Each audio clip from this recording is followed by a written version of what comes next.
Well, perhaps nothing else will wake you up to your life more than becoming a parent. I may be an empty nester at this point. My sons are 21 and 23 years old, but I'm still parenting them. They're still just young adults and they still need their mom. They still need their parents. I know many of you who listen to the show are parents yourselves, and that's why I wanted you to hear from this guest today for several reasons.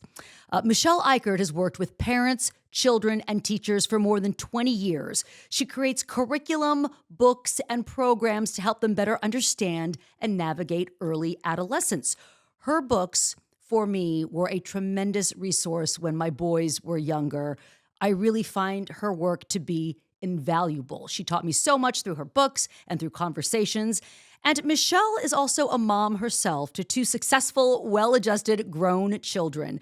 I find Michelle's advice to be actionable, straightforward, easy to understand, and reassuring. So if you tend to find yourself obsessing as a parent, you're worried about everything in your child's life, and at a level 10, if you overreact to your children's mistakes or failures, or if you're hyper involved in every single little problem they have, this episode is for you. I hope that you will enjoy my conversation with parenting expert Michelle Icard. 3, 2, 1. Hi, I'm Colleen Odegaard. One day, I was an Emmy Award-winning television journalist, married to the love of my life, and had two beautiful children living under my roof. Then one day, I woke up to a life I didn't recognize, divorced, in a career transition, with my two boys grown and out of the house. I had to get really comfortable being alone really fast, or I was going to lose my shit. This podcast is about reinventing yourself in a new season of life, getting to know yourself again, and having more peace, more love, more levity. This is Wake Up to Your Life. Michelle Icard, thank you so much for coming on the podcast.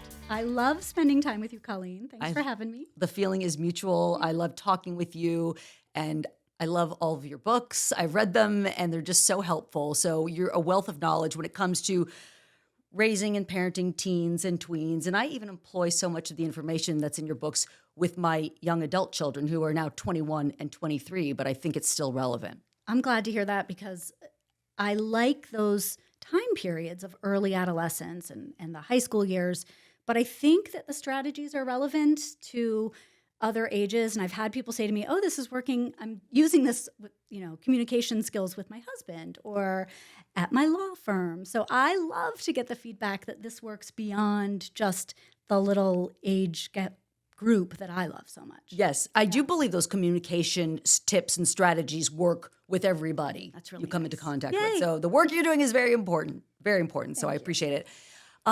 Your last book that you wrote, you talk about setbacks, failures, if you will, that can really help make a child a success. We tend not to think of those things when they're happening. I think as parents, when our child has a setback or a failure, we can freak the hell out and overreact. And I say this from personal experience. In fact, I've called you and told you about, oh my God, can you believe this is happening? And it seems so catastrophic. You say a lot of these things, though, actually produce good adults. Can you say more about that? Absolutely. So first off, let's just use the word failure and feel very comfortable with that. So I wanted to call the book, I wanted to put failure big on the cover of the book. And my publisher said, oh, parents don't like that. That makes parents very uncomfortable. Let's call them setbacks. And I'm fine with that, but if I could do anything, I would change the lens on how we look at this and say, let's just talk about failures or face plants or fuck-ups or whatever you want to call it, because that's what they are. Yeah. And when we try to sugarcoat it, and like that, the book is called Setbacks, so there's some sugarcoating there to make people feel comfortable with it. But really what I want to do is say, look, all of our kids have these. We have them. Everybody has them in every family. Real failures. And if we can just talk about it normally and naturally and not have it be a secret, everyone will benefit from it. So that's the first thing that I try to help parents see. You're not alone. Everybody's dealing with something. And then the second piece of that is not just that it makes you become a good adult, but that it is necessary to becoming an adult to have a failure, to really suffer, to think about it, to worry about the consequences, to face the consequences, to overcome the consequences. That's how you become an adult. So when we try to shield our kids from that, it's such a disadvantage. We think we're providing comfort, but we're really delaying the onset of adulthood. And I think if parents can remember that, it can help them be witness to the suffering instead of going in and fixing everything. However, and I know you've been there too, when we see our kids suffer, and I'm talking, in those teenage years, middle school to high school, whether it's friend drama or they didn't make the team, they didn't get the lead role in the play, to something even more significant, it is so hard for our parent hearts to watch that happen. It's miserable. But it is human. It's part of the human condition. And what you said, to witness their suffering, their pain, their guilt, whatever they feel over the failure that they've experienced. That could be a friendship failure. That could be a romantic failure. That could be a moral failure. It could be a confidence failure. So it could be any kind. I'm not just talking about I failed a class, but these sort of social, emotional moments of doubt and crisis.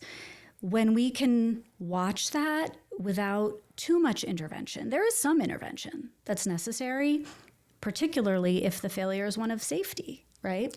We have to get involved, but we don't need to control how our child feels about it and how they respond to it. And I think that's what's really hard for parents to do. It's really hard for parents to do that. I think that when we criticize the way they're feeling about it, or, oh, don't be sad, or, oh, it's no big deal, that's because we as the parent are uncomfortable with what's happening, and we just want to make it better because we can't tolerate the discomfort. So I think it really, parenting is such a humbling experience because you have to face all this stuff that you haven't dealt with. Right. Too. Or that you experienced as a kid. It's so raw for you. You may remember when people made fun of you, or you felt isolated, or you had regret or embarrassment. And then your kid goes through it. It brings all your stuff up again. And you desperately want to say, like you said, it's going to be okay, or we can fix this. Or some people get demanding, do as I tell you to fix this, because I can't bear that this lingers. I can't bear to imagine that this has a lasting impact on your life. That makes me feel sick to my stomach. So let's just fix it right away. Do as I say. Go find a new friend, break up with that person, get extra tutoring, join a team, practice more, whatever it is. Right. We think we have the directive. And that sort of interception there is really unhelpful to a child processing and learning from their pain. So can I give you a quick formula? Please do. Okay. Yes. Here's what I recommend. When you see that your child is suffering in some way, I have a 3-step process for this. So contain, resolve, and evolve. So contain, think of this like you're watching a tennis match. The ball's in your court. You got to contain this problem. So you might say to your kid, hey, the world's getting real big real fast for you. You're partying a lot on the weekends. You're, underage. So containment might look like you're going to stay home for a little while until we figure out what our next step is. Or containment can be just naming the problem. It looks like you're having a crisis of confidence. I see you don't want to go out anymore. You're not smiling as much as you used to. Let's talk about that. Let's put a pin in this and try to figure it out. That's your responsibility. Then the ball bounces to your kid's side of the court, and that's resolve. They've got to do something to make themselves feel better. There's decades of research that teaches us that if you don't learn to take one small movement and do something to make yourself feel better when you feel bad, you will quickly learn to become helpless and wait to be rescued. And we don't want that for our kids. So maybe you need to take a walk around the block and drink some water. Could be really small. Maybe you owe someone an apology. Maybe you need to do something big. Maybe you need to learn more about something. You're just not educated about it. But the book, 8 Setbacks, has a menu of items that a kid could pick from. They do something, and then the ball bounces back to you, back to your side of the court as the parent, and you evolve. And that's where you say, hey, kid, this was a really tough situation. You did something to make yourself feel better. Now we get to move on. I'm putting this in the rearview mirror. I'm not going to keep asking you about it.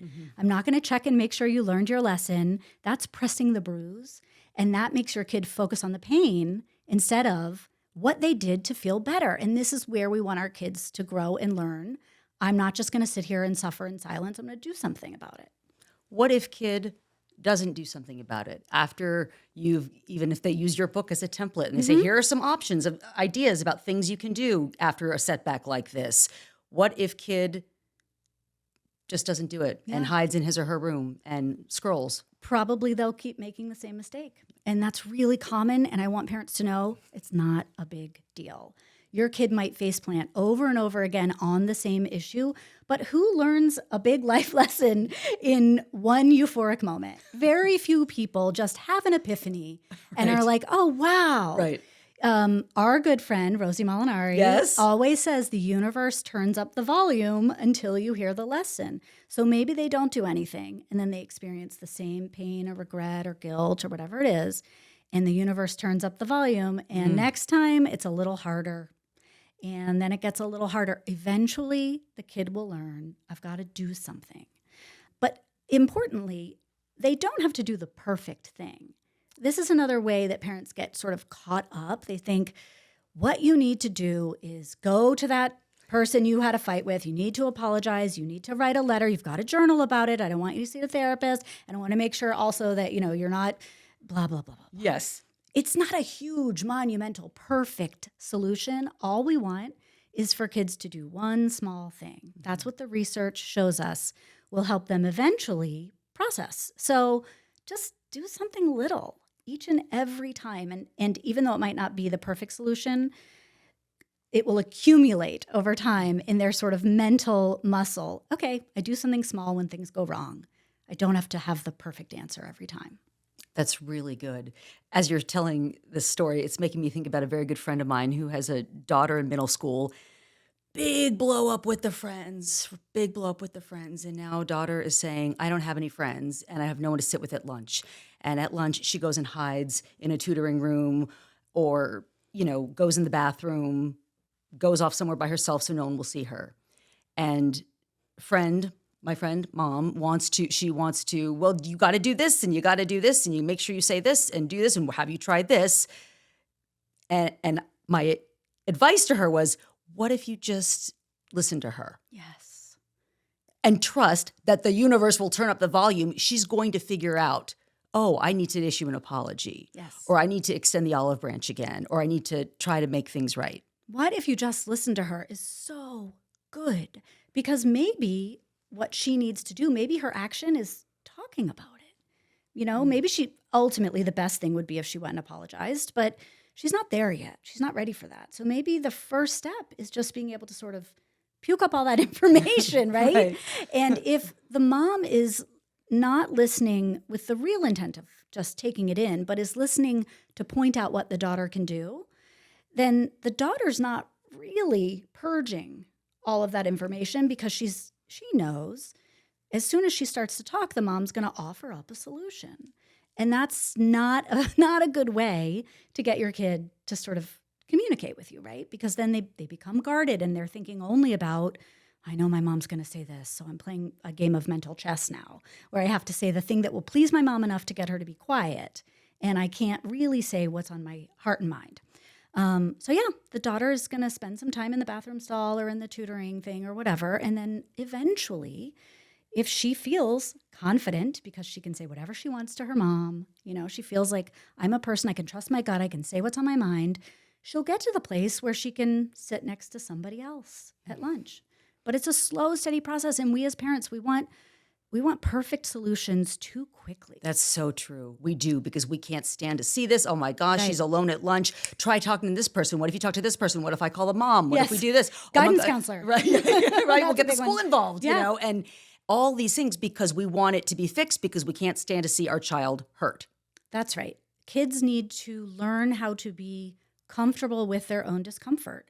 If they think that they need to be rescued, someone needs to come in and tell me what to do, they're not going to learn how to brainstorm their own solutions. So they'll do that, but we have to give them time and space to wallow a little bit in the discomfort, learn what that feels like, and decide, I'm going to do something to ease my burden a little bit. And it could be a micro change, but maybe I'll start smiling.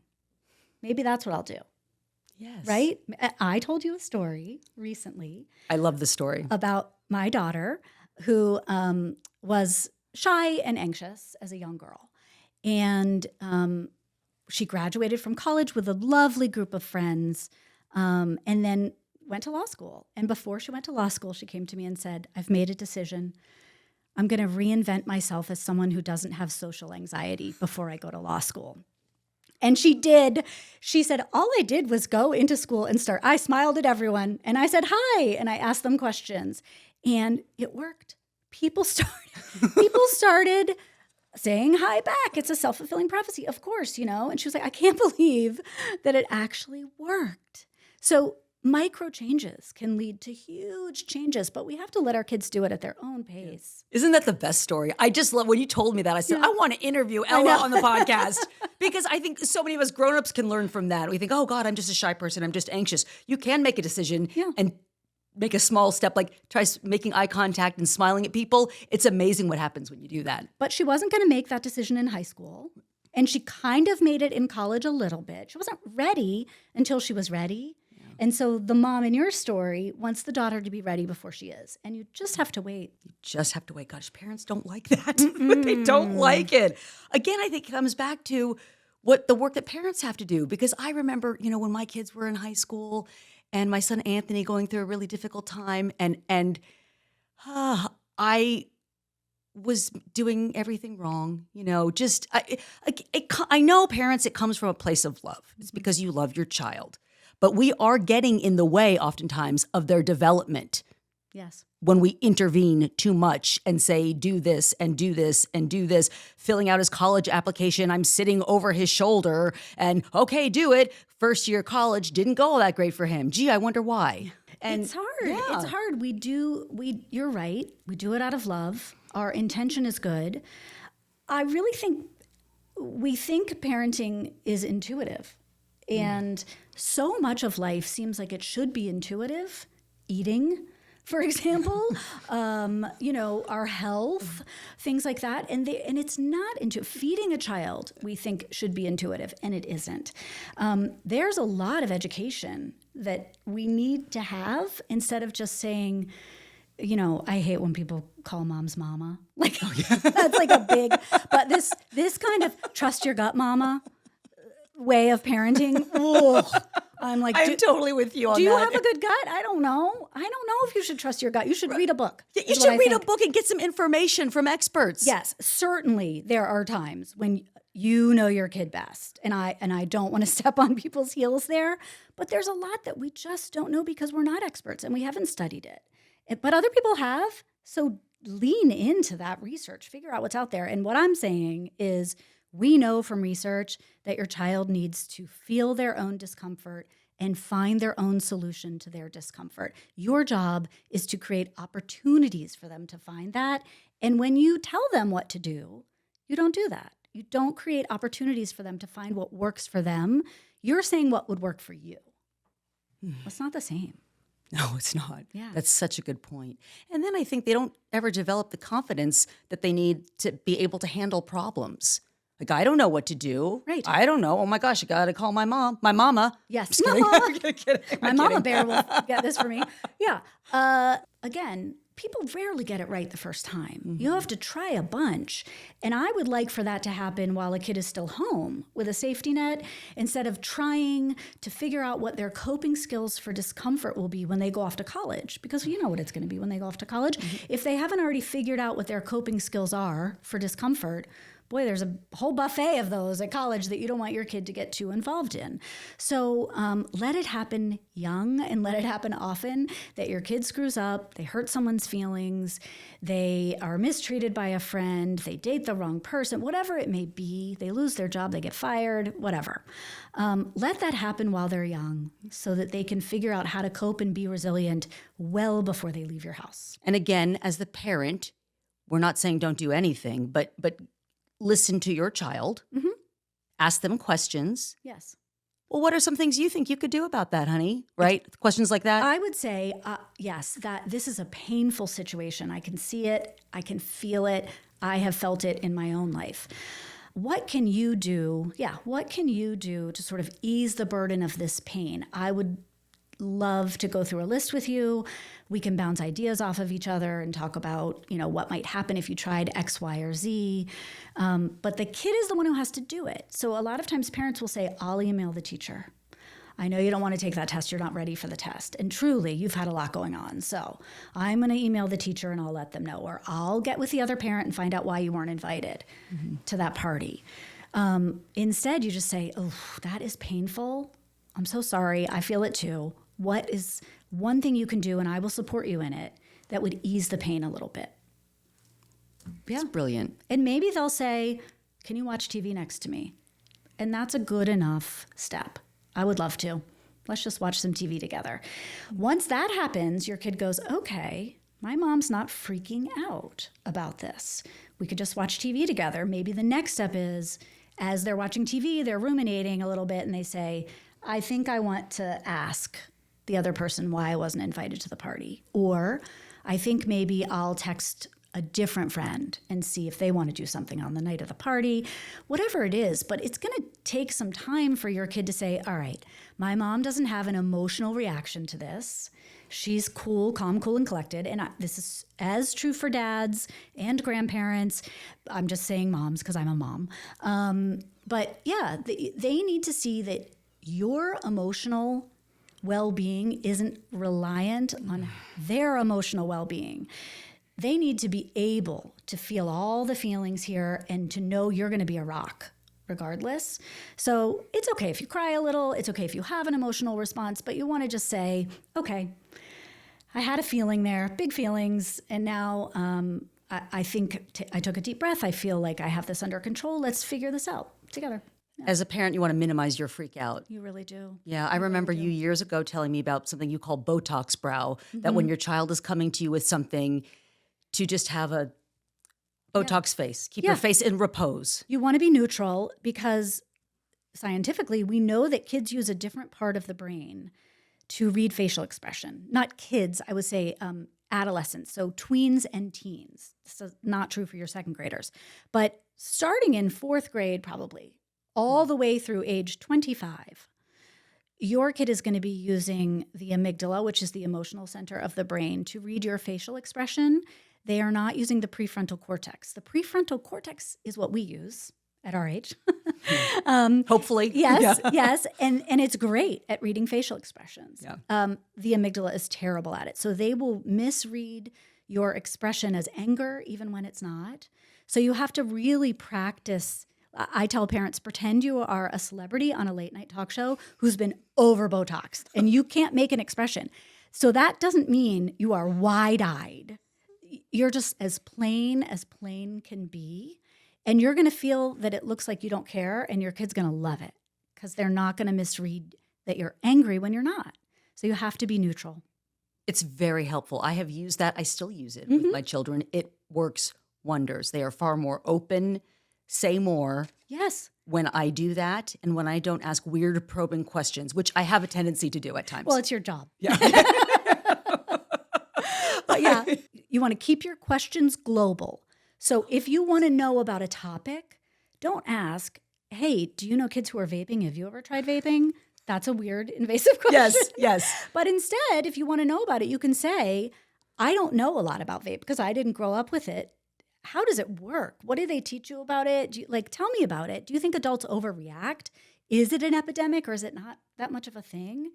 You're boots on the ground. You know about this stuff. I don't. I'm a tourist, and I would love to know more. That's so good. That's a great way to have that conversation. Yeah. Go global. Go global with it. And then when your kid sees, my mom doesn't freak out when I talk about these thorny topics, your kid will begin to get more and more localized, and they'll talk more about themselves, more personal. But you can't start with the personal. That's jumping into the deep end and doing a cannonball, and your kid's like at the snack bar. Forget about it. You have to tread lightly. That is such a good point.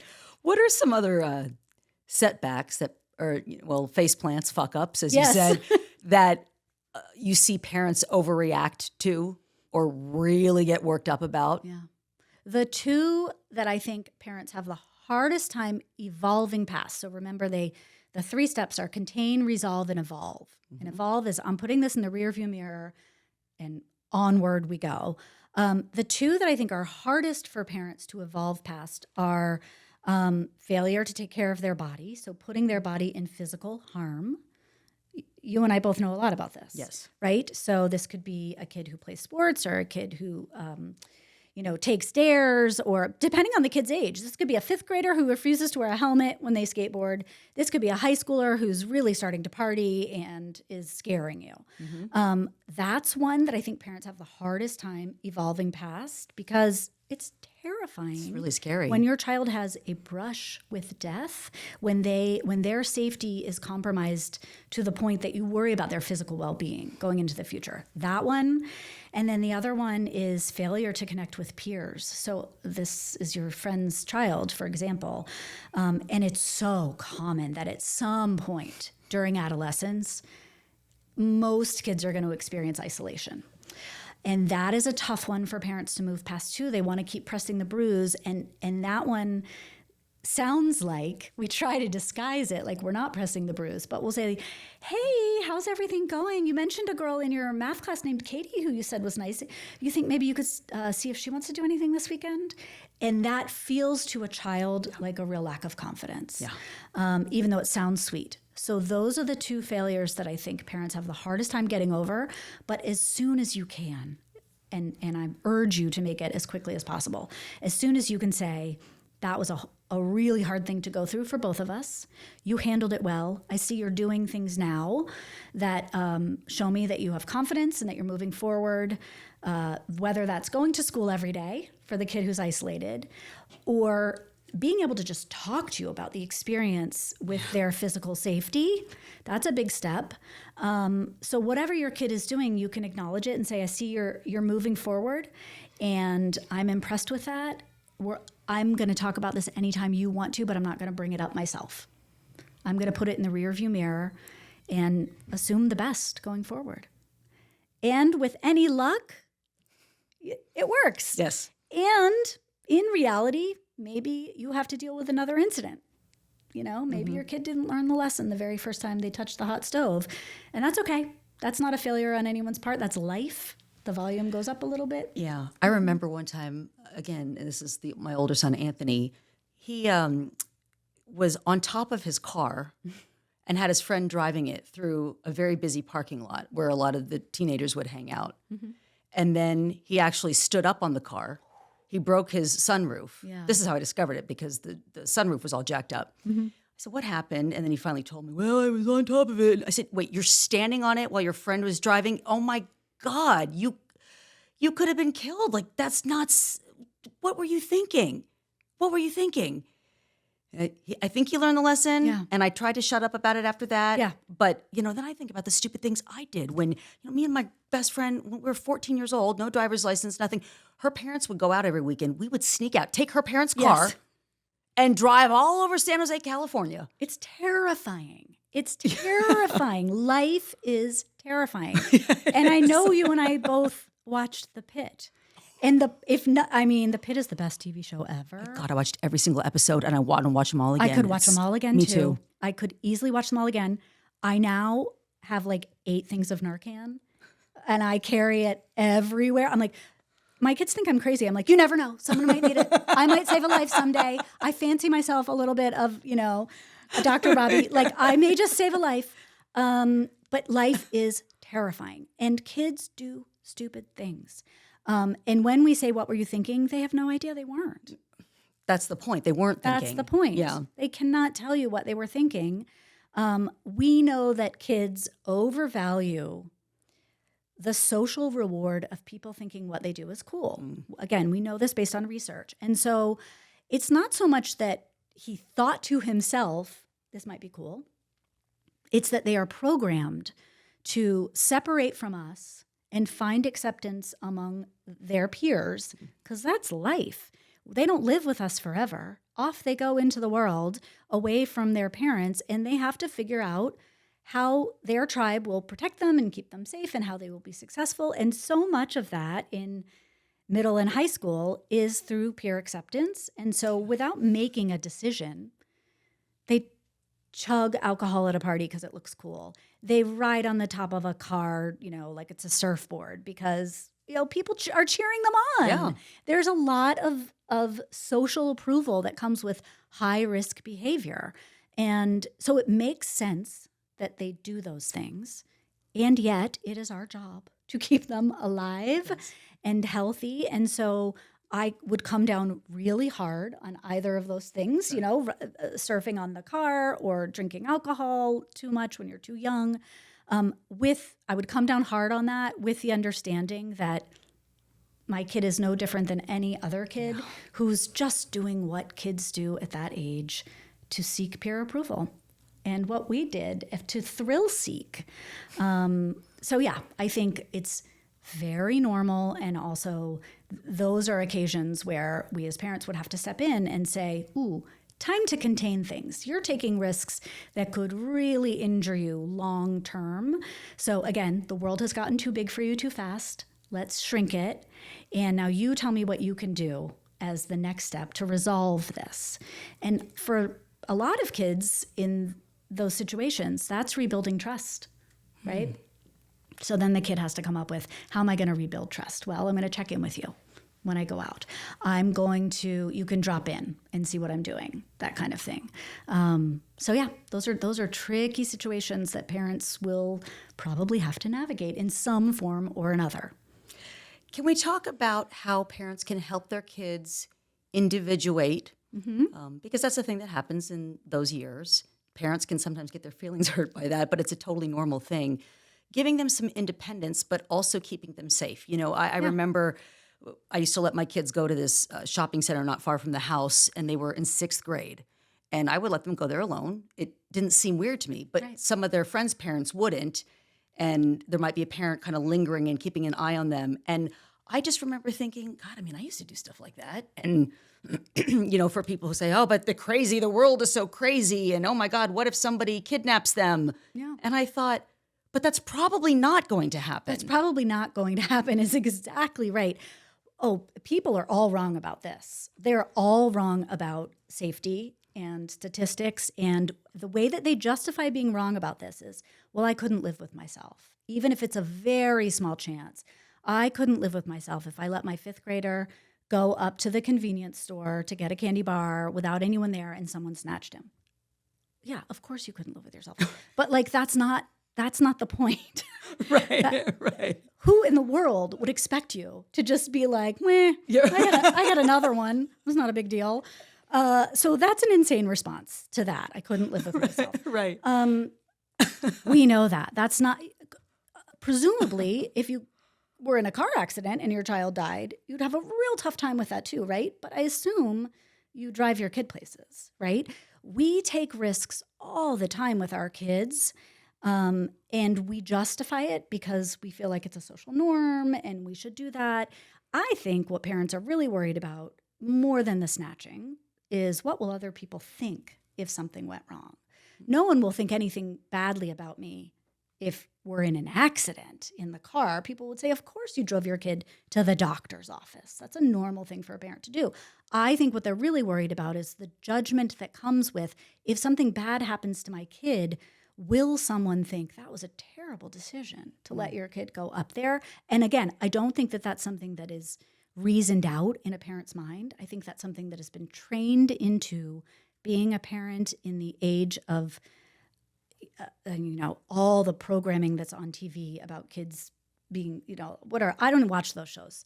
The special victims, what are they called? Those? What are they called? I don't know. CSI. Oh, I want to say SUV. And that's a car, SVU, SVU. Special Victims Unit, yeah. That, all of those shows and all of the media coverage that happens when something terrible does happen to a child, the way that we see 24-hour news coverage of that and questioning of the parents, and this all started when a kid was in one of those rotating restaurants The parents went out to dinner, yes, and the kid got stuck. A terrible thing happened. It was a tragedy. The kid died, I believe. It was a really bad thing. And it came at a time when 24-hour news coverage was hitting a peak. And so all of the news stories were, what were the parents doing? Why weren't they watching this kid while they were out to dinner? All of the blame went to the parents. And that was a big shift from when we used to say, that poor family. What can we do to support that poor family that experienced a loss? So I think you were right to let your kids go up to the store. You asked me, how do we balance safety with independence? Don't listen to the voice in your head that wonders, what will other people think? Kids need to experience independence. What they also need are lessons on safety. So you go through a checklist and you say, do you know how to look both ways before you cross the street? Do you know how to ask a stranger for help if someone's bugging you? Do you know my phone number by heart? You cover all of these things. And when your kid can do those things, then you say, great, go to the store. And then you wring your hands and hold your gut until they show up back home. And then you exhale and it's great. And you do that over and over again. It's good for you. It's good for the kid. Yeah, I think so too. I'd be remiss if I didn't talk to you about social media and tweens and teens. And, so we hear so many stories about, particularly about girls, I think. She's on Instagram and she's comparing herself to these other girls or the popular girls. Oh my gosh, she feels so bad about herself. Oh, they're being so mean. Girls are so mean. We hear that a lot. Your thoughts about best practices when it comes to tweens and social media? Well, I love this question. I'm glad that you brought it up. I think social media is a tool like any other tool. And in order for a tool to be helpful, it has to be harmful. So again, we let our kids do a lot of things that are really dangerous. We teach them how to cook. The stove that is hot enough to cook their mac and cheese is hot enough to burn their hand and hot enough to catch your house on fire. So a lot of things can go wrong with teaching a kid how to cook. A lot of things can go wrong with teaching a kid how to drive. It's the most awful experience in the world. It is. To teach a kid how to drive. I hated it. It was the worst part of parenting for me. Yeah. But we do it. And so I think we should look at social media the same way. A lot can go wrong here. This is a tool that can be dangerous, and it's a tool that can be helpful. And you have to recognize that for your child to even take you seriously if you're going to teach them how to use social media well. And I think you teach them in the same way that you would teach them how to cook.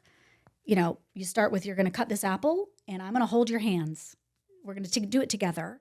And then I'm going to stand here and watch you cut it. And then maybe I'll be making the mac and cheese and my back is turned and you're cutting the apple. And then eventually one day I won't be home and you can cut an apple all by yourself, right? So that's a simple metaphor, but I do think that's the approach we need to take to any tool that's both dangerous and useful.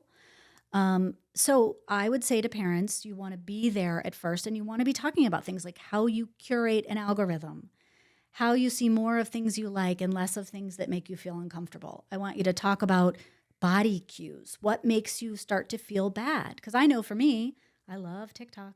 And I'll be scrolling through TikTok, having the time of my life until my eyes are burning, I'm bored, I'm kind of looking for the next dopamine hit, and it never comes. So we have to teach kids how to cue in to their bodily cues and what makes them feel bad instead of just scrolling up with their finger. Don't ignore what you're feeling right now. Did that last post make you feel creepy or bad or guilty or weird or good? Think about that. And I love that over just no social media ever, because I don't think that's realistic. I know there's some people in that camp who are like, my kid will never have a smartphone until they're, whatever age. Yeah. And Yeah, mama. My gut's telling me, my mama gut's telling me my kid shouldn't have a smartphone. I really came with my full personality today. I love it. I love it. We're all here for it, Michelle. It's awesome. But those people who just think, oh, well, my child didn't have a smartphone, had a flip phone until... And they were fine, yeah. And they were fine. I don't know. Were they? I don't know, were they? Maybe. Maybe they... I hope they were. Yes. And I don't mean to criticize, but There are some kids for whom no social media is a choice. There are some kids I know who have chosen that for themselves. Yeah. And that's great.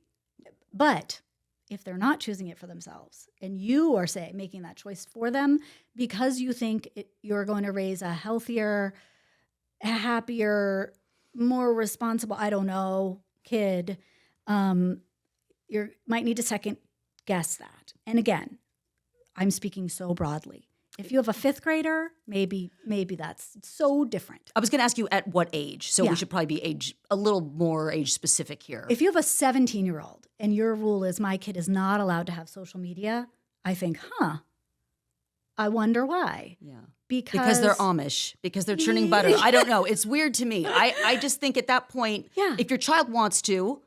If your child wants to, teach them how to use the tool. And that's it's better to teach a kid who's younger and hungry for it than a kid who's 17 and has one anyway that's kept secret and you don't know about. So they're like, yeah, okay, I'm listening to you teach me how to use this thing I've been on for 2 years, and you just don't know that I'm on it. Because I log on to my friends and I have a secret name. And and I'm not saying all kids will do that, but kids who aren't allowed to seek freedom and independence in ways that are socially normal, all their peers are doing it. If they aren't allowed to do that, they are likely to go underground. And then they are less safe than if you just taught them how to use the tool. Then they're doing it in the dark, behind your back. They have a secret account.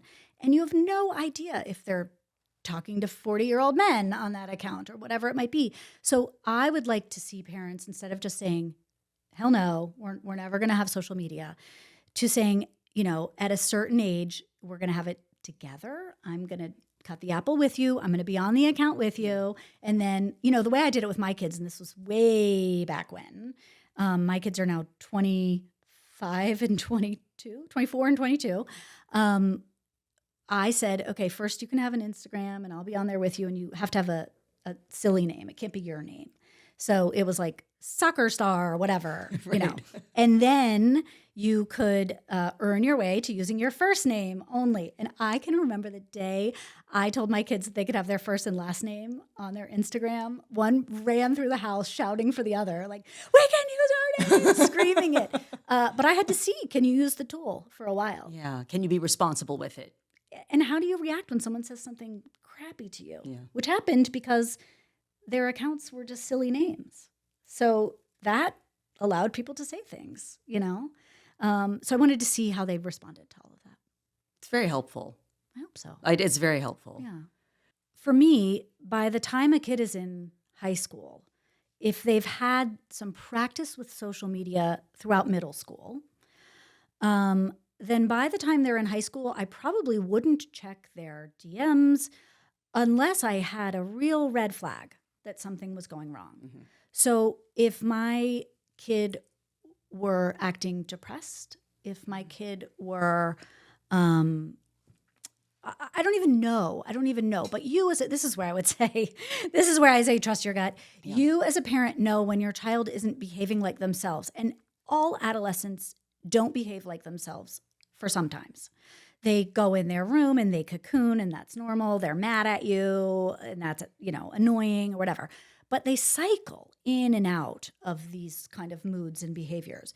When the moods and behaviors stick for longer than a usual cycle would go, then I would be concerned, and then I might say, I need to check. I think it's best to have a rule that your kid knows you can check sometimes. So yeah, I would say I'm pretty hands-off by the time a kid's in high school, knowing that we've done some of the work throughout middle school, because for them, social media feels like a private line of communication, and I don't think it's right to disrupt that unless I'm really concerned about their health and safety, mental or physical. I didn't check my kids' social media. I didn't go into their DMs. I didn't even check their text messages. I felt like it was... That might sound like lazy parenting, but I felt like it was such an invasion of their privacy. I remember my mother had no boundaries with me, and she would listen to my conversations. This is back in the day with the phone with the cord on the wall, and she'd pick up another line and listen in. She would go through my drawers and read notes that my friends or a boy would give me, and she would read all that. And I remember feeling so violated. Like to this day, if someone picks up my purse, I get just like if a friend is handing me my purse, I think, oh God, are you going through my purse? Yeah. And I also don't, if you ask me, hey, can you get my lip gloss out of my purse? I would just come hand you your purse because I don't want to go in it. Interesting. I have this weird thing about it. So I was always with my children, I didn't do that. There was one time when Alden was in 6th grade having a lot of friend trouble and was depressed, I did look at text messages. Right. So again, like you said, when there's cause for alarm Yes. and maybe you can glean some information, then perhaps it is a good idea to step in and look at that. But in general, No, I agree. I think it's an invasion of privacy. And I think if you want your child to come to you when they are hurt and when they do need help, you have to show them that the door is open. And as your mom clearly showed you, you close a door when you invade a kid's privacy. I didn't tell her shit about anything, ever. I Ever. wouldn't have either. No. And I think parents need to understand that. What do you think you're going to find in reading a diary or reading some texts? You're going to see something that's, if you don't have any red flags, you're going to see either something super boring or something personal or intimate. And what good does that do you? Yeah. Truly, what good does it do you? I can't imagine that you then need to take a step, right? Oh, you're thinking about kissing, right? What are you going to do about that? Right. So I would just don't burden yourself with that knowledge. I kind of think we just, as parents, need to relax a little bit. I mean, be diligent in our parenting, but we could also stand to, just calm our asses down. 100%. And the way that I think the diligence works best is you be diligent with yourself, that you don't have an overreaction, an emotional reaction, or an overreach. You show that you are a person who keeps the door open by being a neutral, friendly, supportive coach in your child's life who doesn't need them to do things in order to placate your own anxious response to what's going on in their life. And if you're diligent in that way, your child is much safer because they know that they can come to you and talk to you when life gets hard. And that's what we want. And moms and dads, that's what they need. They Yes. need that. They need to know they've got a soft place to land or a safe place to go when things are difficult. That's right. Is there anything else you'd like to say, Michelle, or anything else you'd like to bring up that we didn't get to? A place you were hoping we'd go? Gosh, we talked about the pit, so I think we've covered Dr. everything. Robbie. Oh, I'm in love with Dr. We Robbie. all are. Oh, We God. all are. Yeah. Where's my Dr. Robbie? Honestly, if you're out there, For a good time, call 704. call my friend Colleen. No, I think that's great. I would say my final shout out would be follow me on Instagram. It's just my name, which is Michelle with 2 L's. Icard. It looks like Icard. So follow me there, and then I'll keep offering advice that you can listen to or not. We'll put links in the show notes to your social media and your website where you can get Michelle's books. I'm a big fan of her books. I think every parent needs a copy, particularly if your children are in the tween years or younger. For those of us with the older kids, I'm telling you, it's still not too late. I still find this information really helpful, and a lot of it we can even apply to our own lives as grown-ups. Like when we have setbacks, Right. we're going to figure it out. Think about in your own life all the setbacks you have and the huge mistakes that you made. Massive. Yeah. Yeah. Do one small thing, one micro thing, and you'll feel better. We can do that. I'm going to go watch The Pit now, okay? Okay. All right, so we'll see you next time. Bye. Bye. Thank you so much for listening to the Wake Up to Your Life podcast. I love connecting with you, so reach out to me on Instagram at Colleen_Odegaard. My podcast is also on YouTube now, so you can leave a comment on the podcast episode and tell me what resonated with you. You can subscribe to my channel at the link in our show notes. Thanks again, and I'll see you in the next episode.